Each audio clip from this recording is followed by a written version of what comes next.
ဥတို့တငယ်ချင်းမတွေပုံမှန်တိုက်လွင်နာပန်းလေးတရား200ပေးပါကိုရဲ့အကျွေးရှင်လို့တကယ်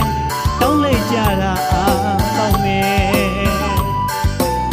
တငယ်လေးတွေဝင်လာရင်တကယ်အပြေးလွားတောင်းပန်းရောင်ရင်ပြီးတော့ရန်ကြိုက်မလားအတွင်းမဲ့စိတ်ကူးတယ်ထမင်းဆိုမင်းဟင်းဆိုမိကတစ်တော်ရဲ့ချင်ကုန်နေစာဥဟာတိုက်တဲ့ပြော